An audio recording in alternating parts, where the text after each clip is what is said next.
Two of our speakers, Claudia and Monica, would like to acknowledge the lands and waters now known as the state of Florida, the ancestral homelands of the Calusa, Tequista, and Miami.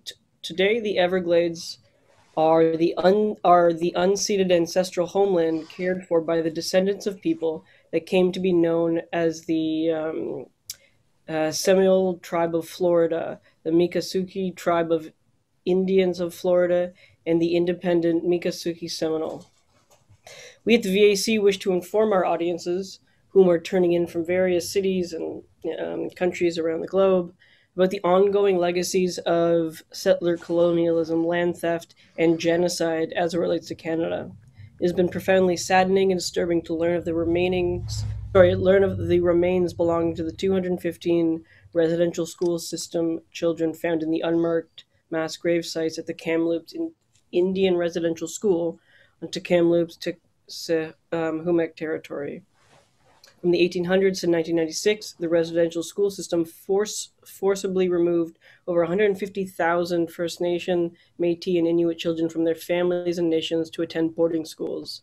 This was led by the racist and genocidal intentions of the Canadian federal government, as well as various churches to eliminate Indigenous language cultures where children were subject to physical, psychological, and sexual abuses. We at the VAC believe that these systems and the individual beneficiaries who continue to espouse the logics of settler colonialism and deny their complicity must be abolished. We encourage you to bring these truths to light at all levels possible, from protesting, donating, signing petitions, and self-educating with the ongoing impacts of colonialism. And with that, I'll turn it over to Noor to begin the program. Thank you so much, Matt. So some of you may already know this, but my name is Noor Alé, and I'm the Assistant Curator at the VAC. I want to briefly just thank my wonderful colleagues who made this program possible, Matthew Kaiba, Anya Beltone, for just really being fantastic colleagues and really believing in the vision of Be My Guest, and also also being part of the co-creators as well. Sometimes being a curator, people often think that it's your program, but I'd like to think otherwise. I think it's a shared and collaborative endeavor that we've created, and that's part of its successes. So without further ado, I want to briefly share a little bit about the program for those of us who are joining in last minute or have no idea how this even came about. So Be My Guest is an open forum food and beverage series that brought together and brings together artists, writers, and curators who will speak about community, spirituality, and ethics through mediated engagements with food and drink pairings. So today we have just like the wonderful pleasure of being joined by three wonderful curators, writers, and photographers who will be chatting with us about BTS. I'll begin in alphabetical order by introducing Claudia Mattos, who is a curator and art historian based in Miami, Florida. She is the director at David Castillo. She has contributed to curatorial research at the Baltimore Museum of Art, the Whitney Museum of American Art, and Independent Curators International. Rea McNamara is a writer, curator, and public programmer based in Toronto. Her work has been presented at the Whitney Museum of American Art, the Art Gallery of Ontario, New Blanche, amongst others. And she has written for Hyperallergic, Freeze, Art in America, and Art F City, as well as Monica Uszerowicz, who is a freelance writer and photographer based in Miami. Her writing has appeared in Art Forum, Bomb, Burn Away, Cultured, Hyperallergic, and her photographs have been exhibited globally. So I want to sort of turn over the mic, the proverbial mic, to Monica, who is going to lead us into the BTS conversation. Can everyone hear me? Yes. Okay, cool. Hi, everyone. Thank you. Ria suggested earlier that we should lead with our biases, our BTS biases. So mine are Namjoon and Yoongi, aka RM, and Suga, before and now and always. And so since we're talking about different aspects of kinship and these parasocial relationships we all have with BTS, I'm going to touch on my entry point into BTS, which is their alleged anti-capitalistic ethos and its effect on the fandom. So it's a short PowerPoint. I haven't done a PowerPoint since elementary school, so I'm going to be reading off notes. So can everybody see the giant koala? Cool. Okay. So Koya, who I have here as well, this koala was designed by Kim Namjoon, who I mentioned before, RM, a member of BTS, for the BT21 product line. It's an array of cute, cuddly characters with accompanying merchandise. And at the urging of all the BTS members, they are gender neutral. There's actually a video of one of the characters deciding between a men's bathroom and a women's bathroom, and they decide to burst through the walls between the two of them. And I took this for granted initially, but I realized that this is not only a rarity in the world of K-pop, but in the global music industry as a whole. And despite this being a massively corporate move to make a line of plushies, they managed to do something that was very true to their ethos. So since 2018, this has been my entry point to the band. They've reiterated multiple times that they're not activists and they don't necessarily have a political agenda, but part of their identity from the start has been delivering messages with at least the subtext of an anti-establishment ethos. And it has really been galvanizing for fans, I would say. And when I say anti-establishment sentiment, I mean, in particular, emotional liberation from societal pressure. Many of you might know that their name, which translates to Bulletproof Boy Scouts, is an allusion to them being protectors of the youth, particularly Korean youth, subject to their own unique societal pressures. But as they've gotten older, they've continued to sing about fighting back against capitalistic pressures, usually by way of self-empowerment, self-love, and these really radical ideas of self-acceptance. You can even see it. Oh gosh, please don't glitch. Okay. You can even see it in their early albums, right? Like the lyrics to the song No and the video as well, like on its face, the theme there is very obvious. Messages like these from Yoongi. Things like this, UNICEF speech. I believe that's from 2018.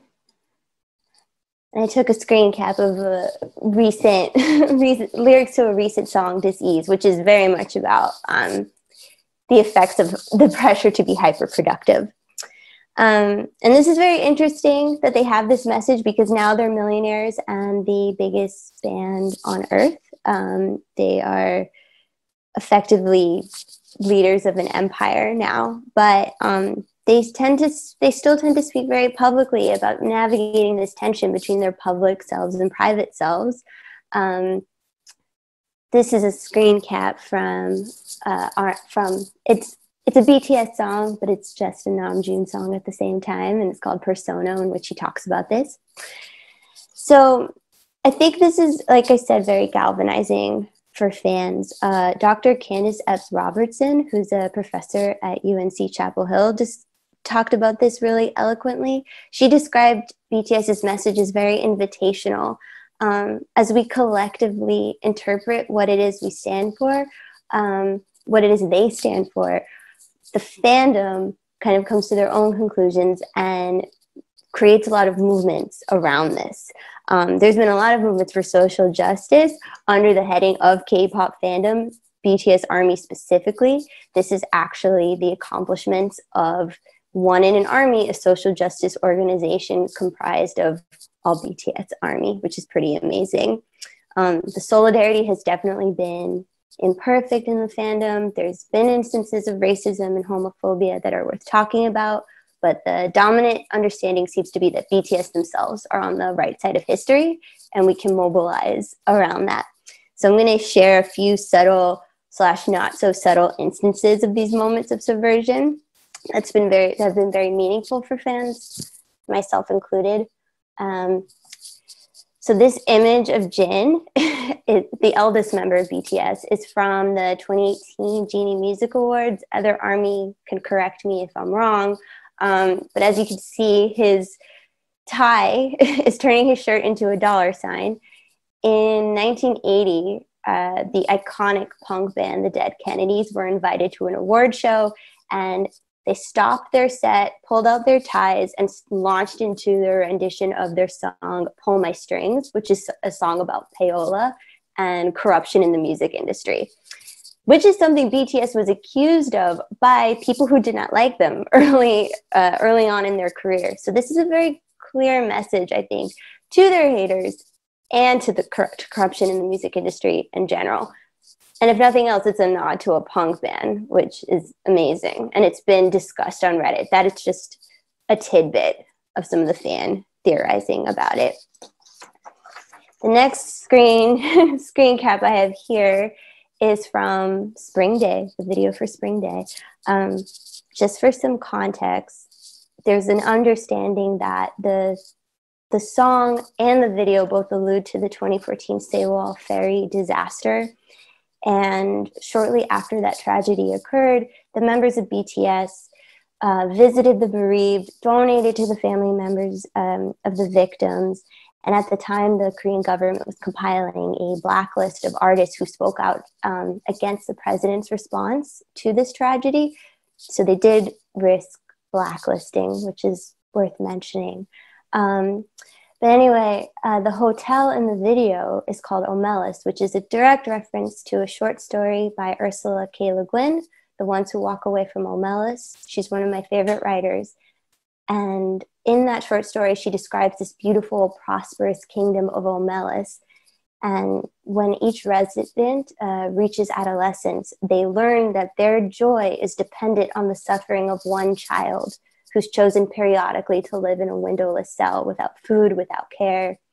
And while most of them accept this as a consequence of life, many people choose to leave, and they become the ones who walk away from Omelis because they won't stand for this injustice. And there's a lot of fan theorizing about this. I took one tidbit, which is fan art. I don't know who made this. If someone knows, tell me, but someone made their own rendition of the cover and stylized it as if Min Yoongi, a band member, wrote the story, which is amazing. And this is just like a very small sample, a smattering of their lyrics and speeches and interviews that reference issues surrounding mental health and, once again, social pressures. Although they've always been protectors of the youth, I think these are themes that have actually helped galvanize older fans. They talk often about searching for yourself, embracing the parts of yourself that you don't necessarily feel so proud of, about aligning the vision you had of yourself with the person you are today. And I think that's why Carl Jung has been a big part of their creative output, especially their Map of the Soul album.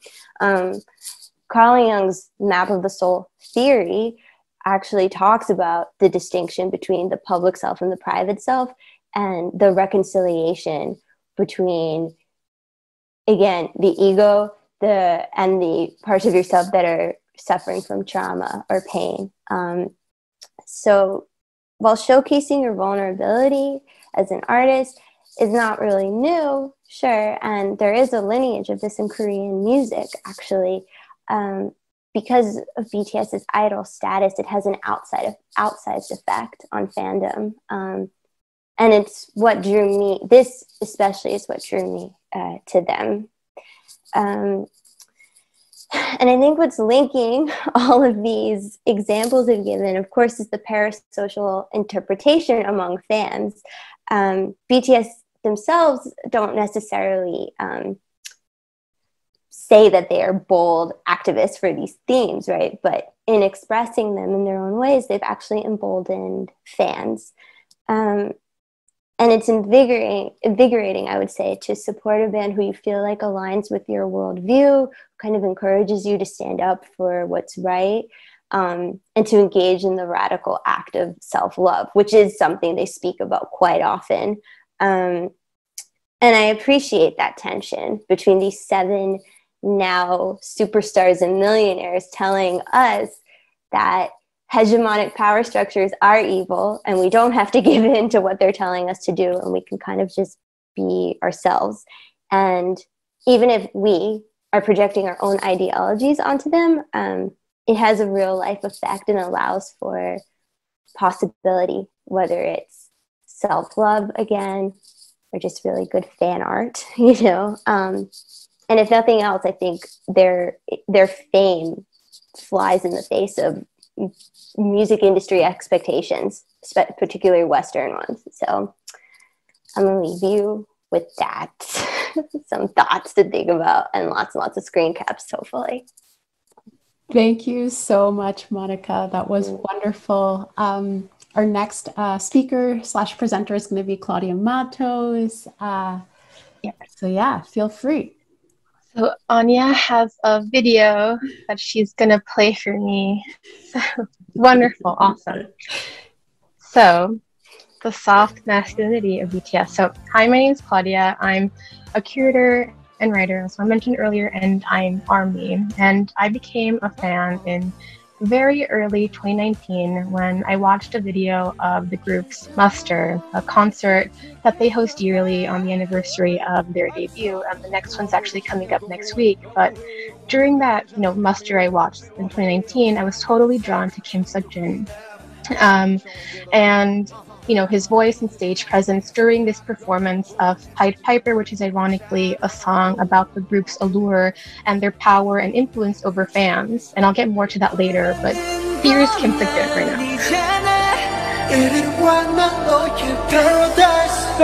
Can't close your eyes, can't close your eyes.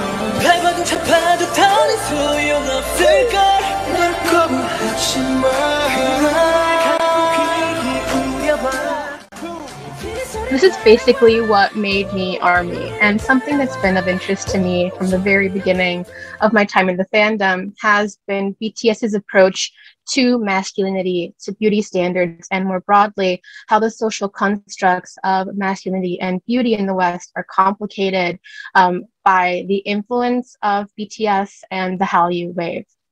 And this is where I'll begin.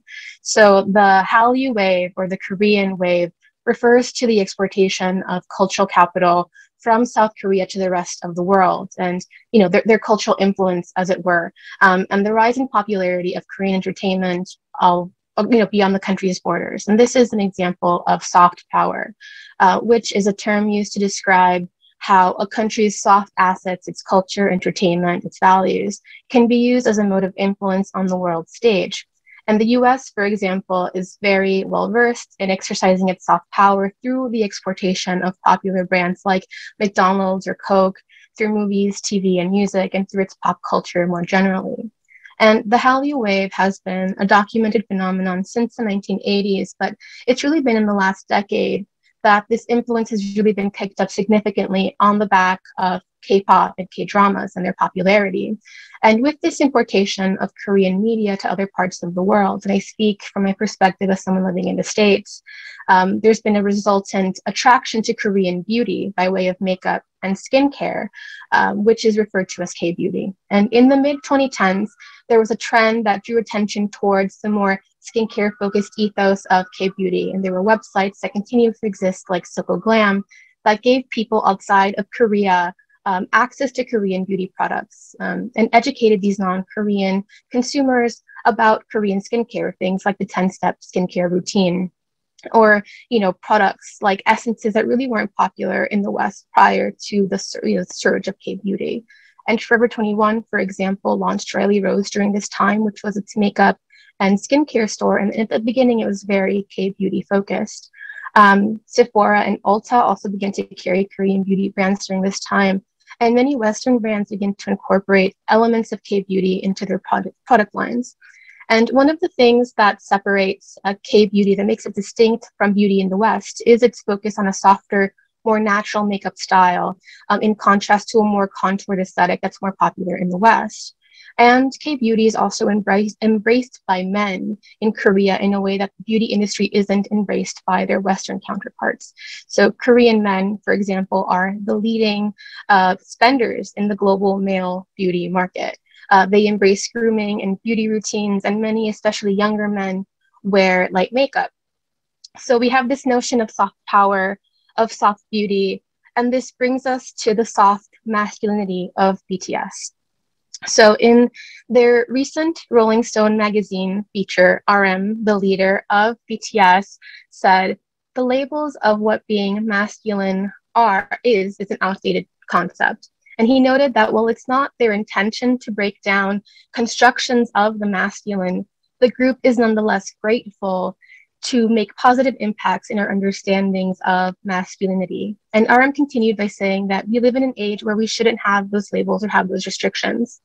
And masculinity as a construct, not only in the West, but in Asia as well, can very much be understood in terms of performance, to borrow a term from Judith Butler, where there are certain restrictions, self-policed rules that are socially enforced, which classify what is considered masculine behavior and what isn't. And to care too much about one's appearance, to express emotionality, to speak to one's feelings, to wear certain styles of clothing or makeup, to partake in certain household tasks or even professions would make someone unmasculine or perhaps feminine in contrast.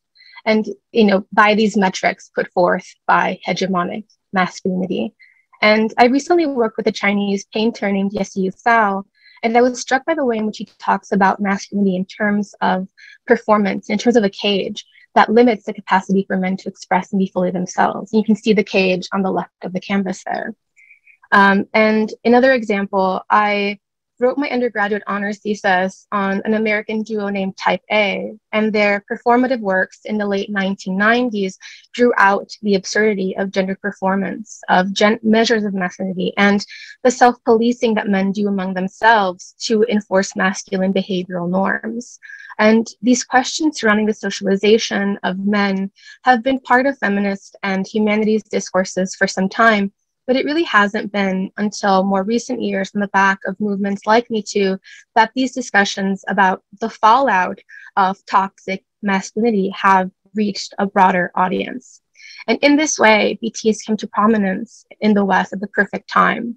Alongside the embrace of K-beauty soft aesthetics, the allure of BTS rose in contrast to these notions of the toxic masculine. However, we don't see them reject toxic masculine norms in an overtly politicized way, but through their actions and presentation, we see them live an example of the softer, less rigid, and more accommodating masculinity that's more in line with the inclusive values that we live with during this day and age. And, on the surface, BTS are very pretty men. They are often groomed and styled in a way that you wouldn't see men styled in the West. They often wear prominent makeup to events and photo shoots, and at times they're even made up in very avant-garde ways. And their hair is dyed in fantasy colors, and members like, Jungkook and Jimin have both talked about how they wear makeup in their daily lives and apply it themselves. And they've all been forthright about their skincare habits. And in the music video for their latest single, Butter, the group wears deconstructed formal wear with lace and frilly collars, dresses and skirts, or silhouettes that appear to be skirt-like. And the members very easily and nimbly navigate these traditionally unmasculine practices and aesthetics. So on a deeper level, and in contrast to the stoicism imposed on men by hegemonic gender norms, the members speak very openly about their feelings and mental health. Late last year, Jin released Abyss on SoundCloud, a song that addresses his struggles with burnout and feelings of inadequacy. And during the one virtual concert in October of last year, Jimin broke down in tears because of the difficulties that the group had faced as performers in being unable to perform for a live audience during this pandemic period. And their album B, released in November of last year, was a pandemic concept album where they came to terms with their struggles, their listlessness, when faced with the interruption to their lives caused by the pandemic. And J-Hope spoke of this album, B, as their most raw as a result of this. And what's more, BTS positioned themselves as conscientious allies to LGBTQ causes. Again, this work isn't done in an overtly political way, but it is expressed through their tacit support and actions. Most notably, In 2017, BTS launched, BT21 was launched, and that's a kind of quasi Sanrio inspired crew of characters that correspond to BTS kind of loosely. And when the group was brainstorming these characters' backstories, as Monica mentioned earlier, they decided to make them gender neutral rather than imposing a binary on them. And increasingly, BTS's songs have been more gender neutral as time has gone on. And in 2018, in an interview with Billboard, when asked about their support for LGBTQ causes, Suga responded by saying, "There's nothing wrong, everyone is equal," which might seem benign to us, but support for LGBTQ causes is still quite taboo in South Korea. And so that brings us to a final point. BTS's soft masculinity and their acceptance of things that are traditionally non-masculine isn't only in contrast to Western gender norms, but to Asian ones as well. South Korea is a quite conservative and patriarchal society, and BTS's strides in accommodating different kinds of masculine representation is progressive in the context of their own cultural norms. And returning to Pied Piper, the song from the beginning, about the allure of BTS, the group has, through their allure, through the language of music, but also of beauty and of fashion and of aesthetics, created a platform where they set an example to fans across a diversity of cultures, and they model for this incredibly international audience the possibility of a future post-toxic masculinity, almost. They model how it is to live in the world as men who inhabit a different, more progressive, and more nebulous, and perhaps kinder form of the masculine. So, thank you. Sorry, I was muted. Thank you so much. I love how the conversation segued from Monica talking about anti-establishment, and then Claudia talking also about gender and the pervasive issues of inequality, really, and BTS's sometimes, subtle, but sometimes overt desires, really, to smash that pyramid down. I want to turn over the conversation to Rea McNamara.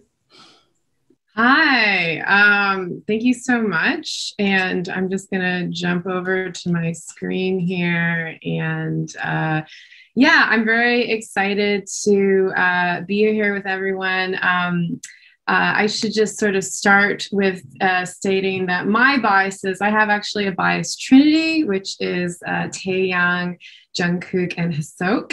And I'm here to talk about how literally I am a pandemic army. I was a participant that was really engaged with this, the recent comeback, which was in the lead up to and coinciding with the release of the pandemic concept album, B, that came out last fall. And through that sort of experience of engagement, of being a fan and immersed in the culture, I was really drawn towards the open interpretive frameworks that kind of emerged through the exchange of visual content and meanings between BTS and ARMY during this period of time, and the exchanges of collaboration as well as collective care that kind of proliferated in that. So I guess just to kind of dive in a bit about, and I guess just to kind of contextualize that, we've talked a lot amongst all of us how K-pop is a commercial art form, and there are ways in which the fan production, which I'm going to talk a lot about, is results in unthinking production of content, meaning there's the reproduction of the same meanings that arise from the original material that is distributed by the band. But there's ways, I'm going to talk a lot near the end about a particularly favorite meme account of mine on Instagram called Stoner Jun Cock, that this meme production can be unruly, but also oppositional. And what I mean by that is that there are differing viewpoints, unique perspectives that come through the production that says more about fans' own expressions rather than the expressions from the original content. So to kind of shift over a bit about my background, I am a writer, curator, and public programmer who is really preoccupied with the ways that otherness, hybridity, and media fandom's collaborative processes really got manifest in material and screen-based cultures. And, I'm particularly interested in, through this kind of exchanges and work, how you see critical engagement between networked publics. And, with regards to my interest in BTS and how that kind of relates to my wider work, BTS for me is a media fandom, and probably one of the most, largest and significant at this time, because you're dealing with a K-pop group. You are now also bringing in the politics of representation. And because, ARMY is this global fan base that encompasses many communities of color, there's really interesting kind of work being done in examination, as both Monica and Claudia have talked about, that's thinking through sexuality and gender, not only by the group themselves, but then also by extension, the fans. And I guess where it kind of really sort of locate me and what kind of turned me into, a fan and then ARMY. So I, became curious and got really into the band shortly at the beginning of the year with the release of Map with the Soul 7. And I was initially really drawn towards the band's work and K-pop in general as being this mode of production that is, ocular rich and multi-sensory, where performance and fashion and expression and music all kind of come together. The conceptualism of comeback, as demonstrated by the series, for instance, videos and performances that supported the release of the On single for this album. And also just how within K-pop groups like BTS, every member has this really significant role and personality that plays through. And I think, when I was kind of came in, obviously I was really interested in this. I'm speaking as someone who's been into other boy bands like NSYNC and One Direction, in a kind of trajectory of boy bands like BTS circa beginning of 2020 seemed to be at this kind of zenith and crossing over and really on the cusp of something major. But then, of course, the pandemic happened. And I think what really endeared me to the group was just the ways that they, in comparison to other large musical acts and performers like Beyonce, like Lady Gaga, who have fan bases, like Little Monsters and the Bayhive, how BTS was so really, like, despite the pandemic, but despite the cancellation of their world tour, it was really nimble and pivoted, as we've kind of said a lot during this time, in doing, really ambitious, comprehensive, rich virtual concerts, reality TV programming, variety shows, all this content that reflected this kind of pandemic realities that we find ourselves in, and in doing it in such a way that still replicated, at least online, a kind of mass social experience that was so sorely lacking during this past year of restrictions, especially on gatherings and what have you.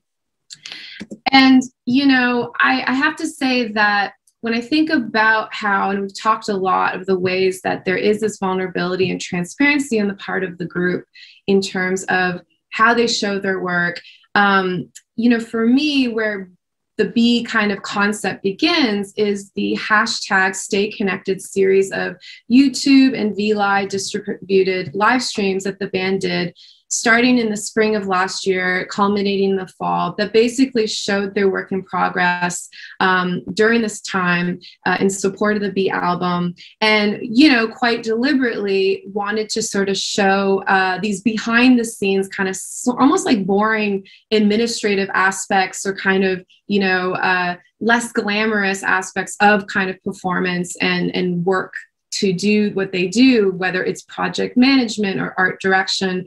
Or in this case, this is from April 2020. It's a dance practice featuring Jung Hyuk, and he is just, he live streamed for an hour and a half, just him doing a dance practice and showing viewers what he kind of, goes through it during a rehearsal. And what really kind of draws me to this type of content that, idols do, like the dance practice video is quite common in K-pop.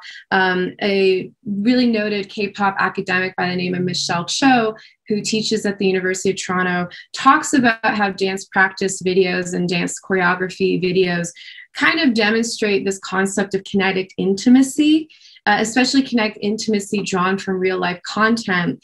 And, you know, this volume of content and seeing so many different iterations of the same performances, the same choreographic gestures, that sort of is kind of part and parcel of the parasocial connection that, you know, happens between an idol and their fan.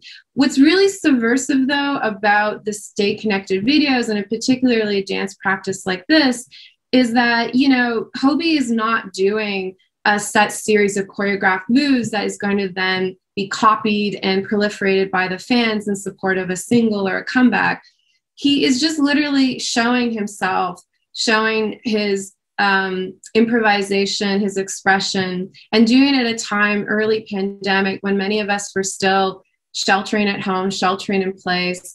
And I think, you know, as a performer who was likely at this time really wrestling with the limitations of their art form and being unable to share that live, there's a real vulnerability in showing that. And as a curator who has worked a lot with like live art, I also really kind of really identified with this and the humility of kind of just showing that.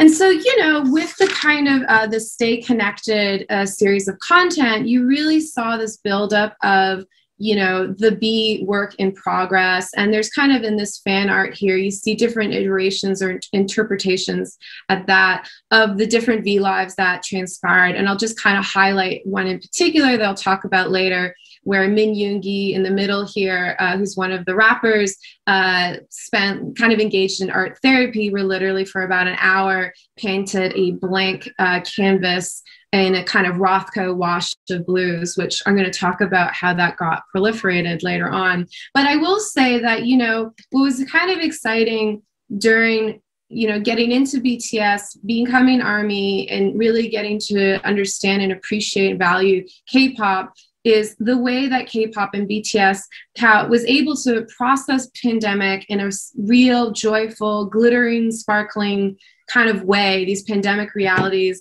And these variations upon variations of pandemic realities that proliferated in like fan edits and memes and macros, even TikTok arts and crafts videos.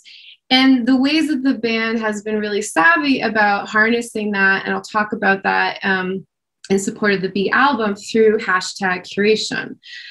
So when the band was leading up to the release of the B album that came out last fall, there was a hashtag that was #curated_by_BTS, where they sort of to the left shared these kind of clips of them being these sheltering in place personas. So they were kind of captured straight on in these rooms, mirroring obviously a certain kind of pandemic reality. And to the right here, you can see a kind of close-up of, you know, Min Yoongi's concept photo. And I should just add that concept photos in K-pop is like part of the cycle of a comeback, where they show their sort of individual persona and the conceptualization of that persona as it ties to the comeback.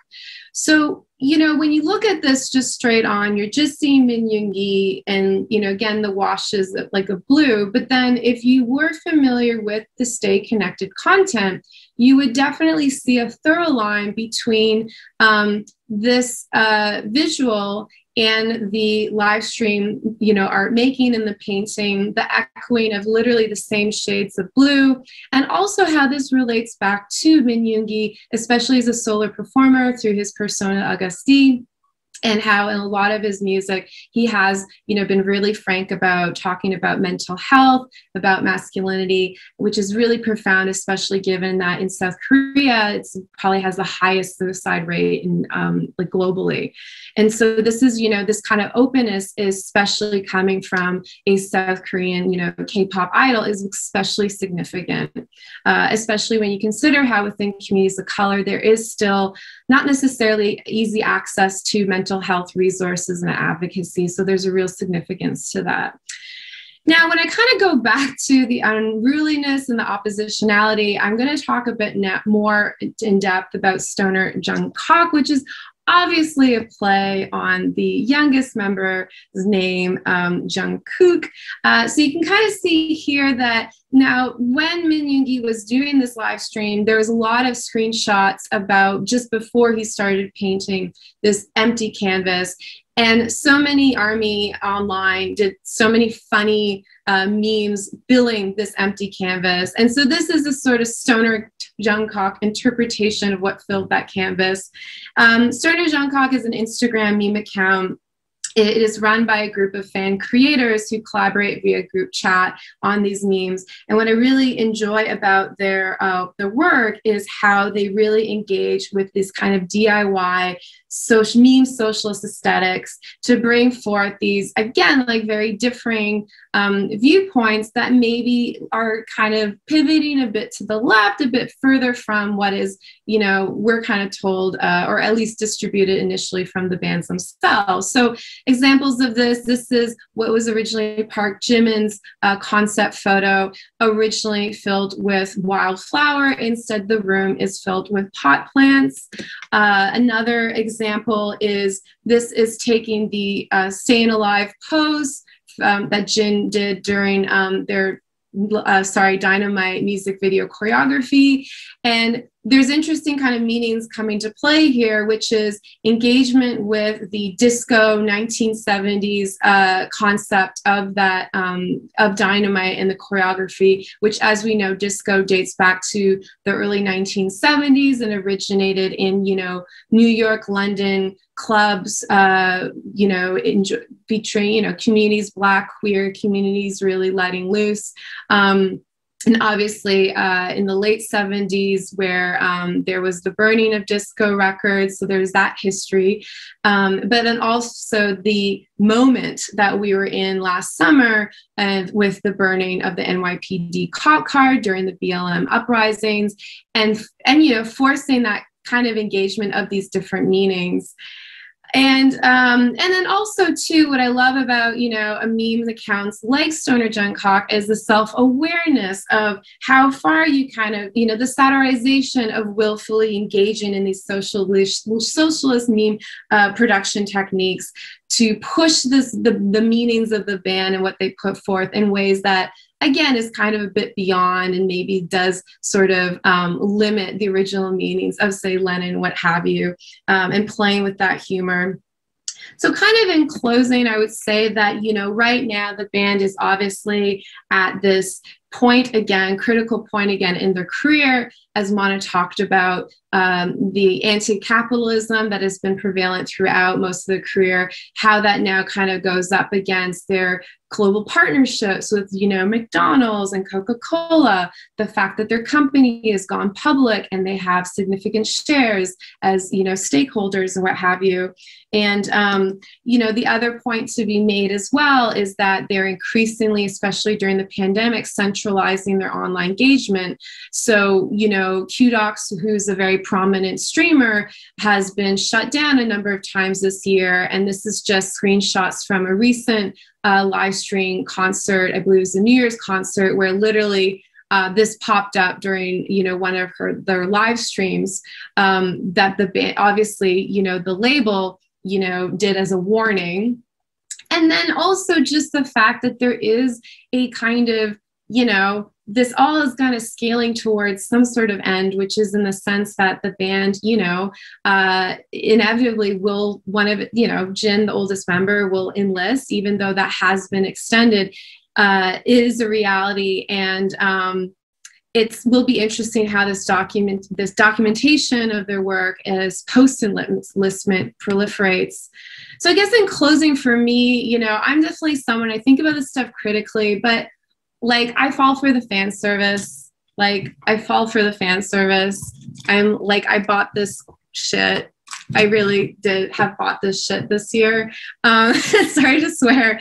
But I just want to say, though, that there is, I find value in the cascading documentation of movements, the ways in which, you know, both band and, you know, ARMY have shift these boundaries around what is real and virtual selfhoods and communities. as both like Monica and Claudia have talked about, you know, especially this past year, typified by the $1 million donation to BLM and the fandom matching that, the way that there's been this commitment towards processes of learning and unlearning.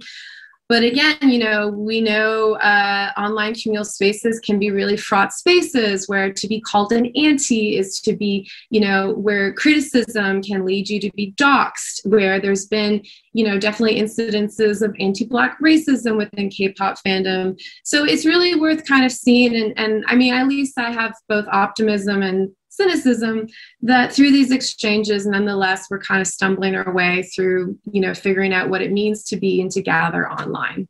So thank you so much, everybody.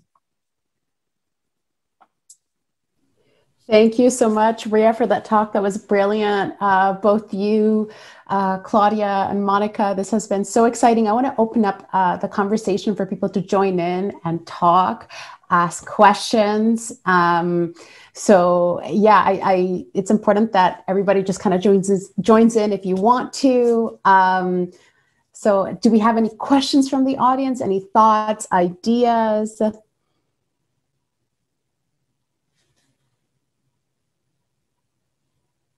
And feel free to like mute or just, you know, unmute, excuse me, and speak up.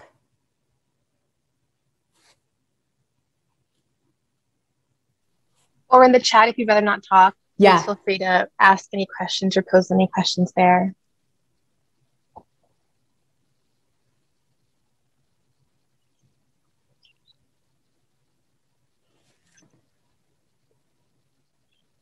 I have a question, and this is like directed towards Claudia and Monica as well, is that when, you know, as someone that was recently doing a fellowship with Hyperallergic, I've sometimes have, you know, in writing about fandom, I hear from other fans that are very excited that, you know, I'm a quote unquote curator and I'm talking seriously and openly about being a fan, and that being something that we're often discouraged in doing so. And I was just wondering if you could just, you know, share of your own experiences of how in, you know, being a fan of BTS, and I mean, I know we did this talk covering this, but just how you feel like in your curatorial, Claudia, in your photography and writing, Monica, how you feel like you've brought being like a fan to it, or how being a fan of BTS has like changed your approach to work, or how maybe your work informs how you look at the band. I know that's a lot, but I'm just throwing it out there. For sure. I think, I mean, it's interesting for me, I think at least, and I know that Noor knows about this, a lot of my work, especially in grad school, revolved around a lot of like pop culture and kind of how art touches and kind of abuts with visual cultures that maybe aren't taken seriously in the academy and might not be considered these like formal spaces of production. But I was looking at, for example, like live streaming Twitch, you know, as a form, as a mode of communication, right? As it taps into artistic production.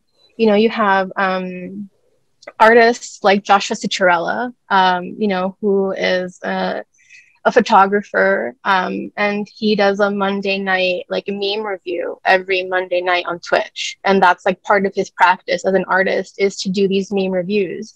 And part of his practice is also to go into subcultures and kind of pull out and tease out how these communities come together. And he looks particularly at kind of like meme accounts on Instagram as well, kind of like the John Cock one, but he's looking more at like political kind of meme accounts. But you know, these things do touch and tap into kind of different kind of avenues of the art world. So for me to look at BTS as a worthy subject of study, I mean, I think that for the most part we should be embracing things that are considered more like base, I guess, and these kind of, you know, in these formal contexts. And that's what attracts people. That's, you know, this is part of what these questions that we were asking, you know, what can museums, what can institutions learn, right, from BTS? And it's really about tapping into things that people are interested in, tapping into the modes of productions that are popular today, tapping into fan spaces, to popular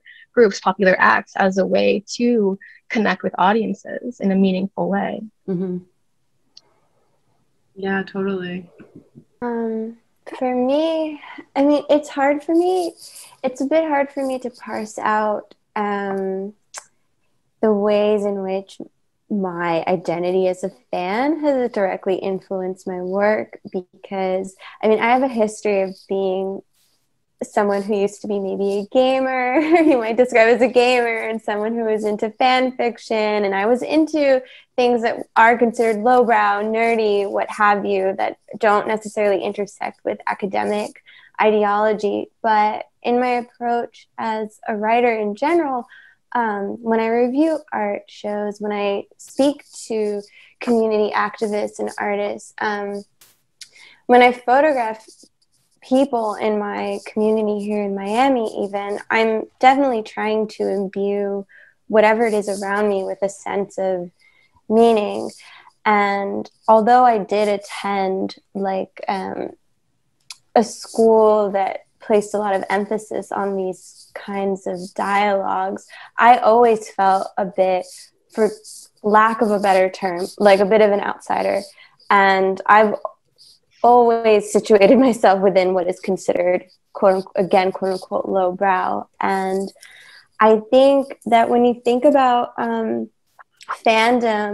and things like that, you're definitely going to run into things like internalized misogyny, internalized xenophobia, and internalized these internalized judgments about what's considered valid. But really, when you're approaching all these different subjects, you're thinking about humanity, right? And what it is we care about.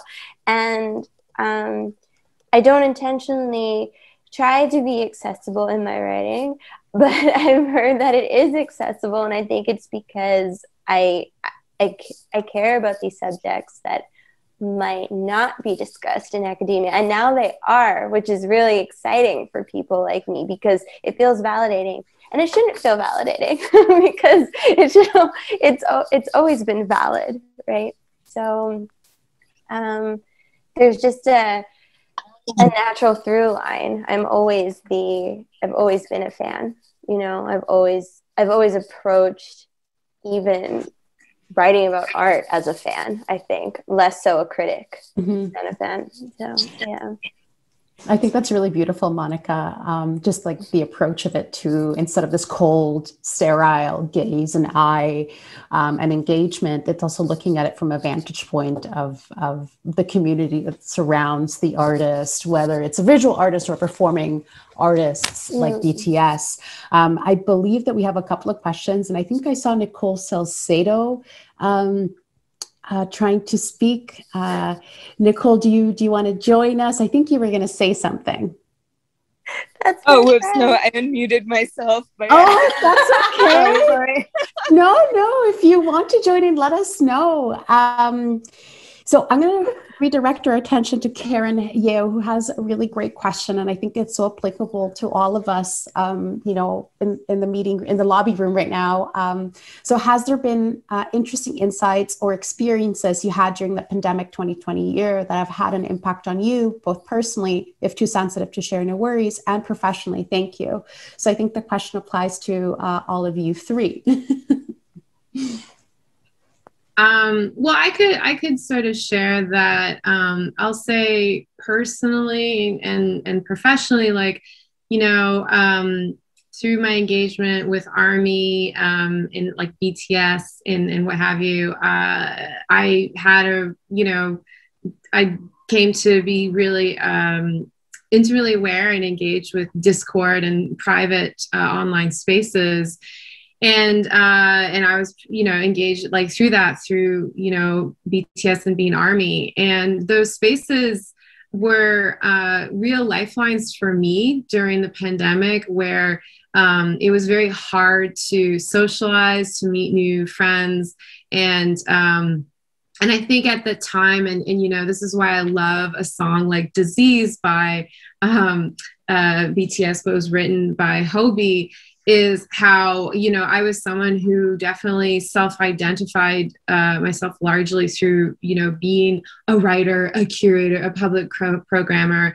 And the pandemic made me definitely question that identity and that investment of this kind of self, and if that was really who I was. And you know, I had like kind of wild experiences where I got like kind of drunk on like soju watching like, you know, like the streaming of the concert, you know, films and stuff with like a bunch of these other women through Discord. So it definitely changed for me, like my notions of gathering. But then I'll also kind of say that, you know, online social relationships can have their challenges, that sometimes those relationships that you have with other fans, if you only just have that connection when maybe real life comes in. And definitely when I was at the beginning of this year, you know, in Toronto, we've had really challenging lockdowns, like the longest lockdown in North America. And it was really hard to kind of stand and be a fan when all this stuff was going on. And so I will say that I definitely, personal experience, have really gone through that experience of being a fan, and then also thinking maybe critically about being a fan and being, you know, not necessarily encouraged in that within the spaces that I've been within, especially that recognition of everyday lived realities. So it has definitely made me really empathetic to the ways that, as we kind of talked about before, how fan spaces, especially within ARMY, how fans of color, especially Black fans, have been targeted with racism, and how sometimes, you know, fans so have this investment in idols that when, say, an idol does like cultural appropriation or something, it's really hard for fans to kind of set aside their allegiances and kind of talk critically and listen to others that maybe have a lived experience around that, and rather than shut that down. And so, and obviously online dialogue in these spaces, these centralized spaces like Twitter, like Instagram, can be really challenging spaces to have that. So I think that's the hard thing. And I know a lot of fans have this experience of like ending up having to, and a fan academic has talked about this, Stitch, of like how you have to curate your fan space, which I think is really something that I'm sure a lot of people can relate to in the other communities or social communities that they engage with. I have a similar experience to Rea, and it kind of, they both come together, these kind of personal and kind of professional experiences where the kind of pandemic period really legitimized the online space as like an avenue for doing like real professional work. Because in the past, you know, you'd have these like online programs, these online exhibitions, and they were very secondary often, like, oh, we're doing a talk and it's online, you know, it's in person, but then we also are doing like an online maybe stream perhaps, right? And it was never really kind of geared toward these more kind of international potentially audiences, right, that can be tapped into through these kind of digital platforms. And this kind of legitimization, right, of the online space as this platform for not just professional exchange, but also like personal exchange as well. You know, before as well, things like online friendships were seen as perhaps secondary to real ones. And then during the pandemic period, this is how we were left to kind of socialize, right? Through platforms like Zoom, through, you know, video messaging, essentially. So I feel that this kind of went hand in hand together, for me at least, in really allowing me to approach the online space with like a level of a seriousness perhaps that we really kind of weren't allowed to before, in a way. And in a similar way to Rea as well, you know, being, you know, in lockdown, especially kind of in the kind of spring, summer of last year, I really became very involved in fan communities on Twitter. And there are a number of really wonderful people here today who, you know, I've met through that platform. So I'm very grateful to them, you know, for being here. But, you know, these connections that I've made, you know, wouldn't have happened, I suppose, were it not for the pandemic and my ability to kind of take that time to really kind of explore, you know, the online space as an avenue for socializing.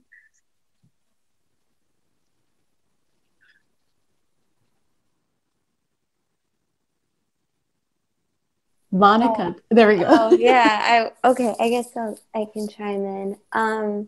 I feel like I relate to what both Claudia and Rea said about online spaces feeling becoming more legitimized. I think the actual sometimes what feels like intimacy of online spaces became really understood more broadly. But like I said, I have a background in being a fan and a gamer, and that suddenly felt very legitimate and understood by people I knew who were not in those communities. In terms of my professional career, I'm a freelance writer primarily by trade, I guess you would say. And the first few months of the pandemic were very difficult. And I don't think I was alone in that. It was the freelance editorial world was definitely taking a big hit. No pun intended. I just realized that. So that was that was interesting.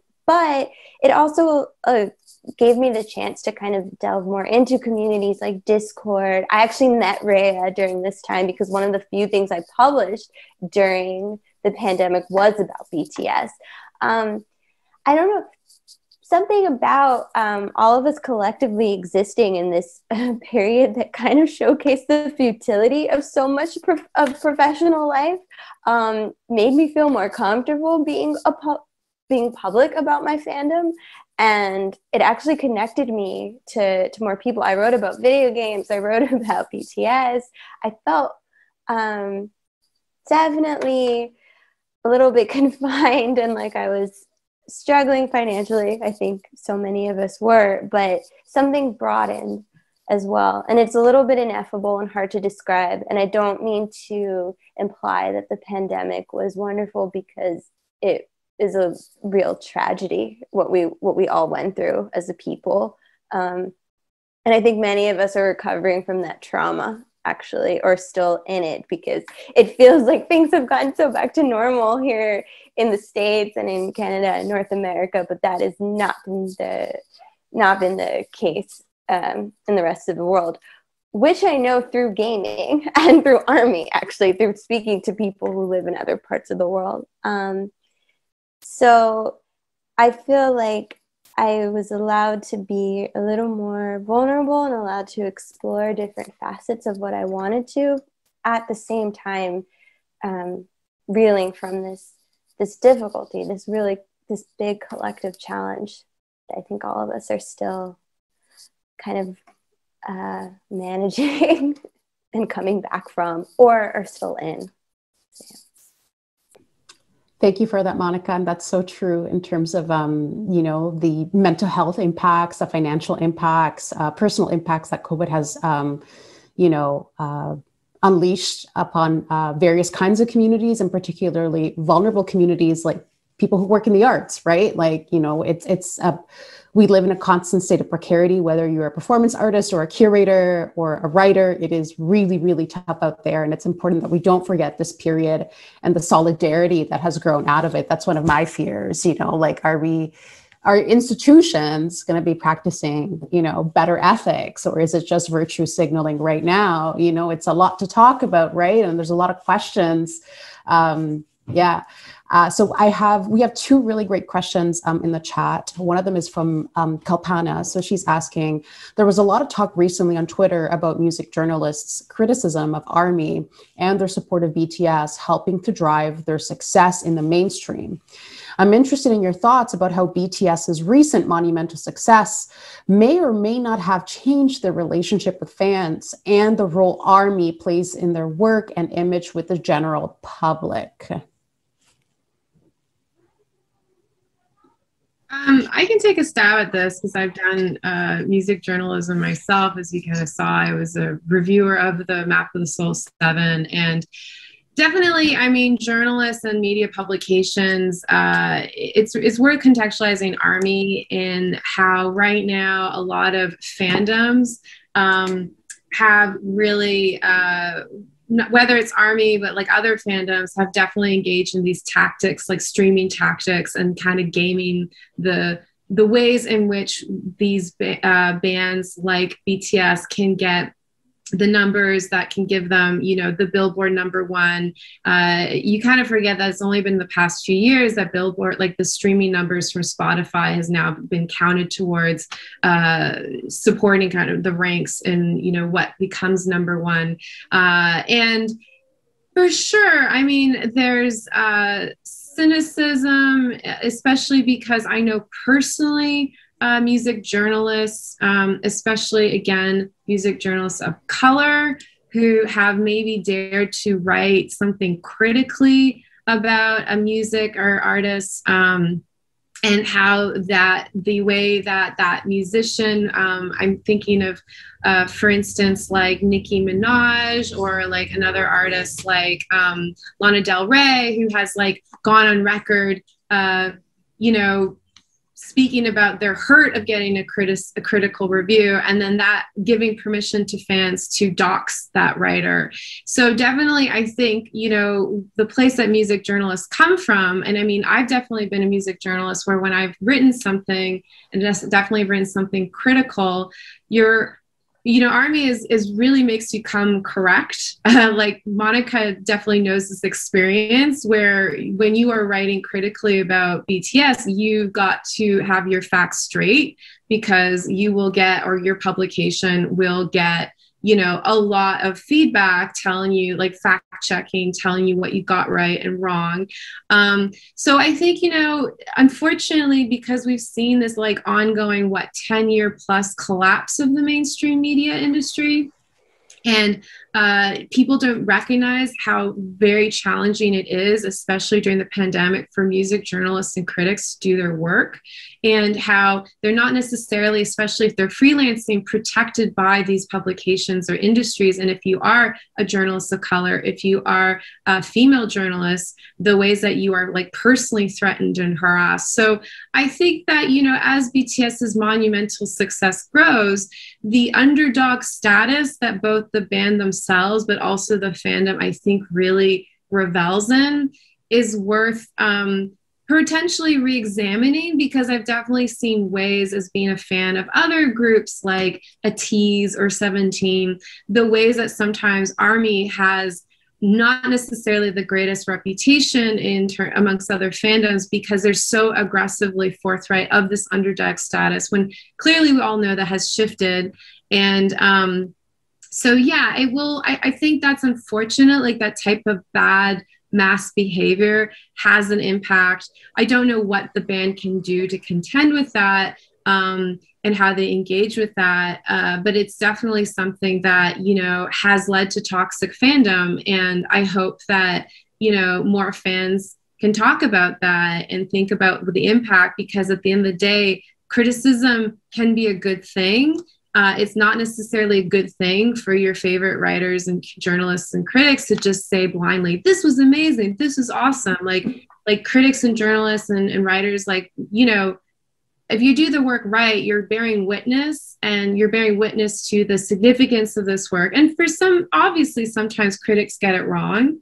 But I do think that a lot of, you know, there are good intentions there. And I think it would be, you know, I think about this a lot, definitely, where I've had these conversations with fans where they've been so dismissive, like, oh, this was a really bad review. It's like, well, you know, it's worth just looking at what they're saying. And, you know, again, like the band themselves are very critical and hold themselves to a very high standard. And they talk about when they're making music, how amongst the 7 of them, they're very, you know, they encourage competition of what songs make the cut. And they're very forthright about what their standard is. And that comes from criticism and self-criticality. You know, that's kind of part of the work that artists, musicians, and creators do, to deliver and put forth work to a greater audience.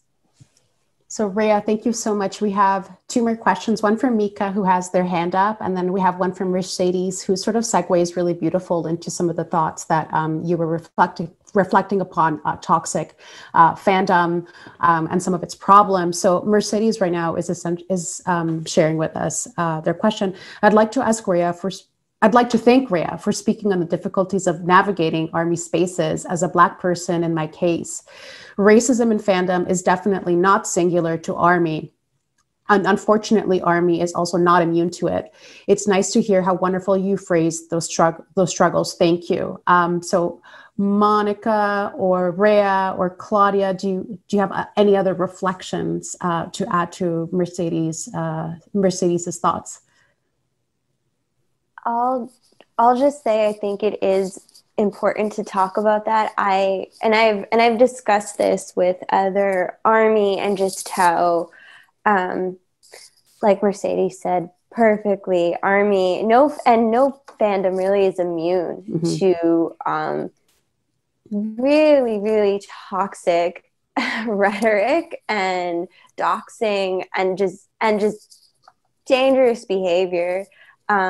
Rea and I have talked, and Claudia, we've all talked about an instance in which Min Yoongi was being held accountable for a sample he included on a solo album of the cult leader Jim Jones, who was responsible for the death of the entirety of that community, most of whom were Black families.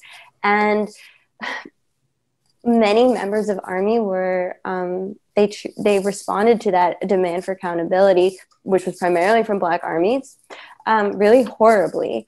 And Big Hit themselves apologized, which is important. And I just think, I think maybe also because I am a writer and I am a white person, but of mixed ethnicity and mixed race, but both of that part of my identity and my identity as a writer have kind of informed my approach to an understanding of these issues. And I think criticism is not necessarily, it's not a bad thing. It's actually quite positive, and it's actually extremely important.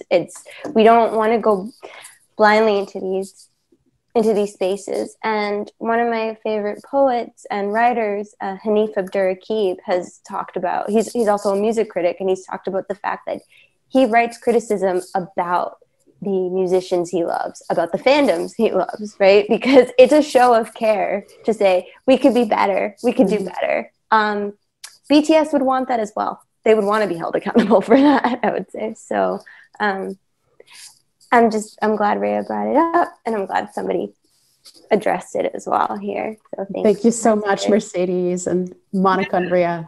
Yeah, I just want to add to that, Mercedes. I see you and I feel you. I'm mixed background, Trinidadian Canadian. And, Trinidad is an island in the Caribbean, which has a lot of different cultures. I have a lot in my background. I have Black, Southeast Asian. And, I think what is sort of the optimism with the fan space like Army is this fan space that kind of surrounds, a Korean band. So literally the subjects of the fandom versus say in Star Trek Star Wars is not a white subject or white object. It is literally persons of color. And if you are a person of color, that is a huge thing to see that representation. But, as Monica brought up, with the incident around the Jim Jones sample, that was very painful to see that play out. There were very painful TikToks by Black Army, talking about how they had to leave the fandom because of, fans targeting them for just daring to, again, bring forth some accountability, to bring forth, where this comes from, why this is not necessarily a good sample. And I'll be, kind of honest that, yeah, the label did apologize. I thought it was a bit disappointing that, for someone like Yoongi, who has definitely gone on record of saying how he is a songwriter, he writes his own and produces his own music. There's been so much documentation in their concert films, of them after, they get off from concerts, that they're in their, tour, hotel rooms recording. And I felt a bit disappointed that he himself never actually spoke up about taking that accountability.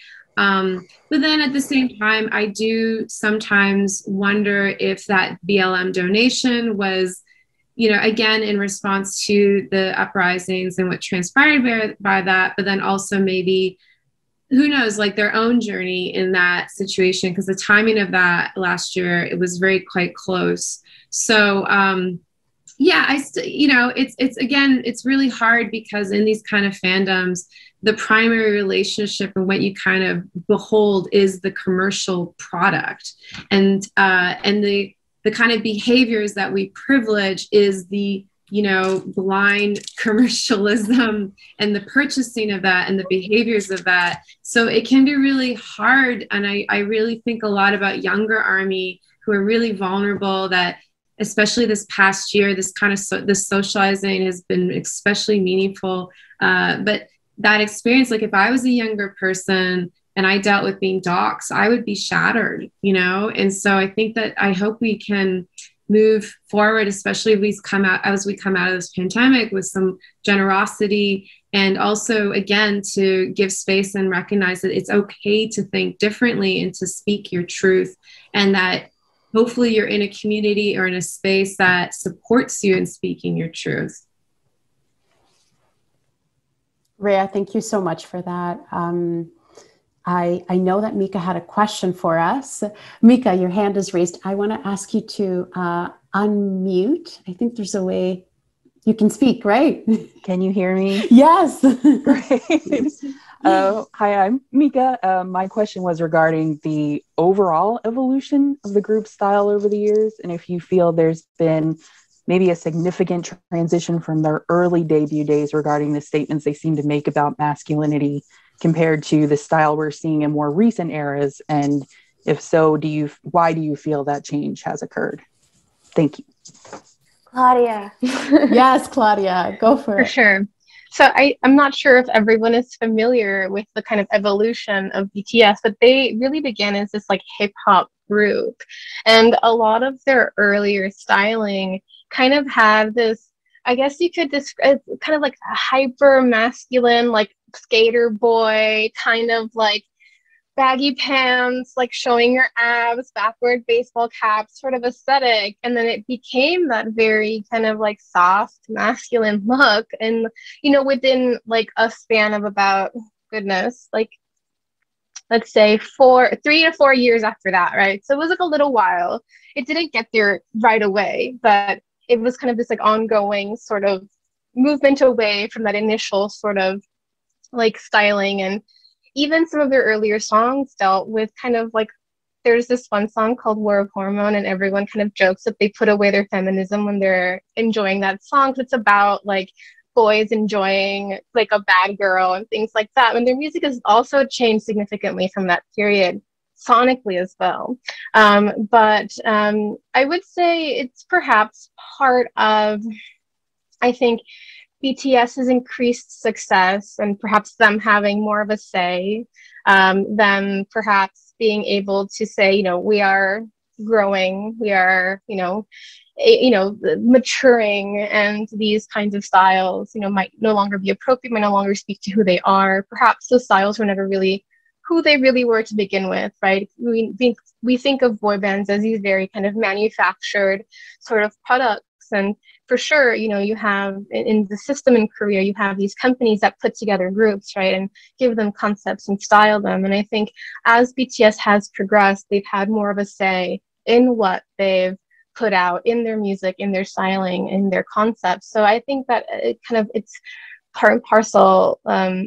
Their evolution, the kind of softening of BTS in a sense, is a direct response to their increasing just success, their ability to say, we want to do this, we want to do that.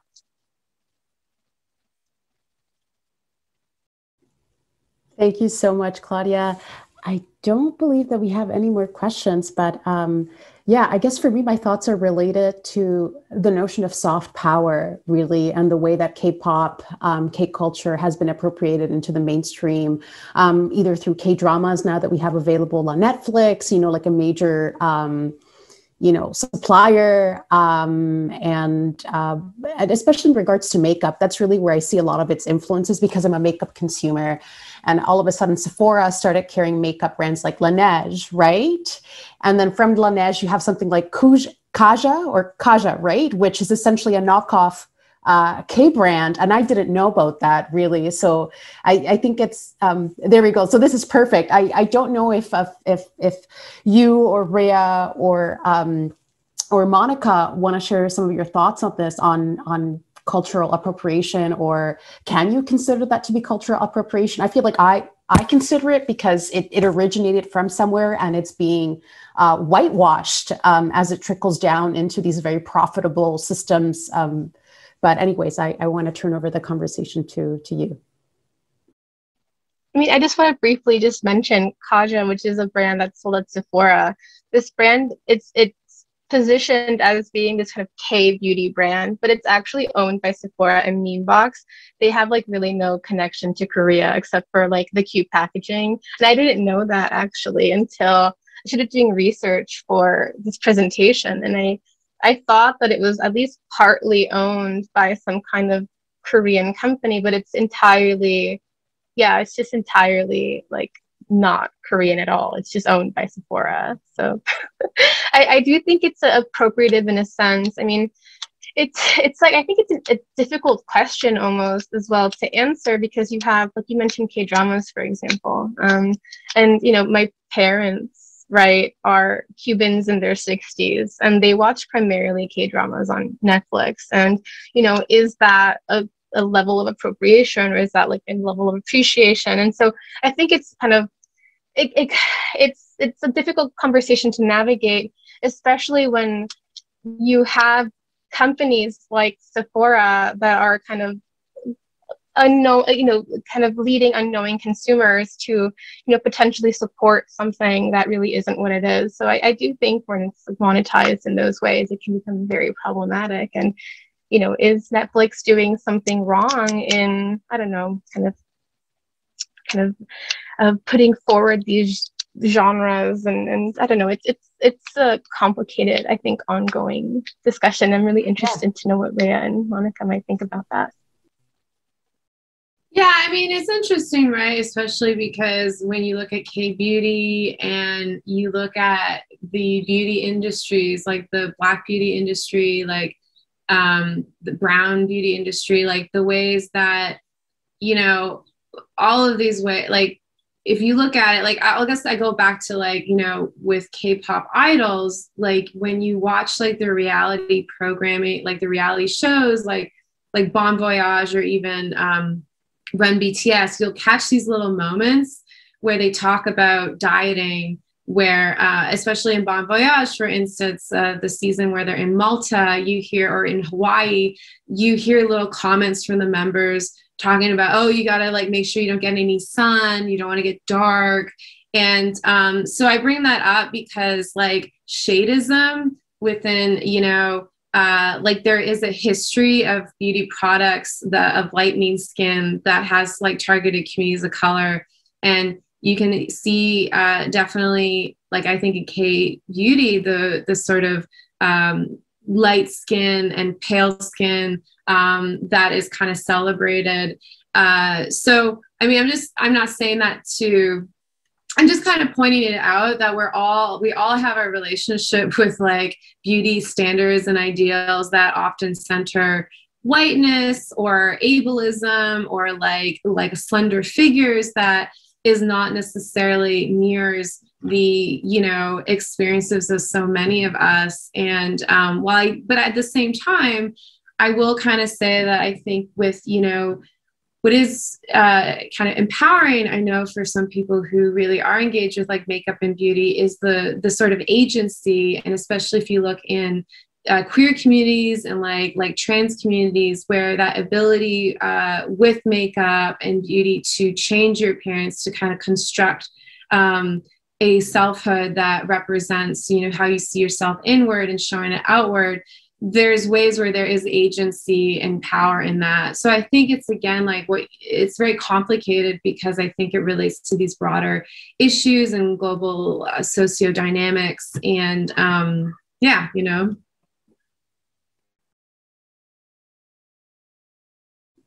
So that was beautifully answered. Monica, do you have any thoughts on the consumption of K-beauty specifically? Yeah. I feel like the two of them summarized it really, really well. And it doesn't, I'm not even sure exactly how to weigh in on it, because when it comes to actually purchasing from maybe Korean companies or giving, allowing them to profit, I don't know if we're appropriating or if this is just another trend in beauty. You know what I mean? And I think I'm glad Rea brought that up about colorism, because that's something that is very prominent, not just in K-beauty. No, it's mainstream. Mainstream. Like, absolutely. There's like many forms of cultural appropriation that I see beyond just like companies adapting to like an aesthetic that seems very K-beauty. There's also lots of Asian cultural appropriation in Western media, which just follows a lineage of appropriating Black culture. It's like, so if it is appropriate, the instances in which this is appropriation belongs to a lineage of appropriation by the West. Yes. A very capitalist system, right? That only profits for itself and doesn't give credit where credit is due. So I know that we're at the 8:30 mark right now. We're exactly at the conclusion of the program. I don't want to take up anybody's time during this Sunday. I want to express my heartfelt gratitude to Claudia, to Rea, to Monica for joining us, and for the audience members who tuned in from all over the world, really, for this wonderful conversation. And to the VAC for making it happen. But yeah, if there's any last thoughts, let us know. Yes, in the chat. Thank you, Edward, for joining us. Thank you, everybody. And have a wonderful Sunday. And it's been a pleasure and an honor to have you all joining us. Yeah. Hugs from Canada, y'all.